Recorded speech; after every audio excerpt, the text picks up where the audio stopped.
দুবছরেও নির্মাণ হয়নি সংযোগ সড়ক, তাই শত কোটি টাকা ব্যয়ে নির্মিত সেতুটি কোনো কাজে আসছে না।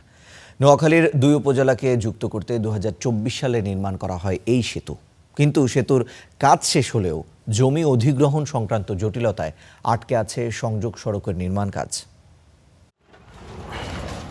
নোয়াখালীর বেগমগঞ্জ ও সোনাইমুড়ি উপজেলাকে যুক্ত করেছে এই সেতু। ছনোয়া এলাকার এই সেতুটির কাজ হয় ২০২৪ সালে। সেতুর মূল কাজ শেষ হলেও ২ বছরেও তৈরি হয়নি এর সংযোগ সড়ক, ফলে সেতুটি কোনো কাজেই আসছে না। সেনবাগ বেগমগঞ্জ গ্যাসফিল্ড থেকে সোনাইমুড়ি এবং কবিরহাট ছমিরমুন্সি হয়ে সোনাইমুড়ি পর্যন্ত ১৬ কিলোমিটার পথে সহজ যোগাযোগের জন্য এই সেতুটি নির্মাণ করা হয়। আপনারা যদি রাস্তার কাজে যদি শেষ করতে না পারেন তাহলে ব্রিজটি কেন করে রাখছেন? ব্রিজের সামনে যে জায়গাটা ধুয়েছে এই জায়গাটায় মানুষের আষাঢ়ে রুগী লই যায়, মানুষ অত্যন্ত কষ্ট করে। বর্ষাকালে দেখা যায় অনেক অ্যাক্সিডেন্টও হয়, অনেক গাড়ি খালেও পড়ে যায়।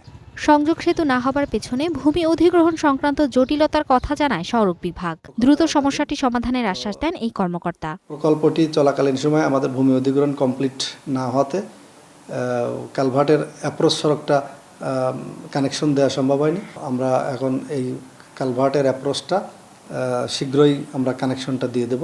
সংযোগ সড়ক সহ প্রকল্পটির মোট ব্যয় ধরা হয়েছিল ৩৫০ কোটি টাকা। প্রকল্পটি দ্রুত বাস্তবায়ন করে যানবাহন চলাচলের উপযোগী করার দাবি জানালেন স্থানীয়রা।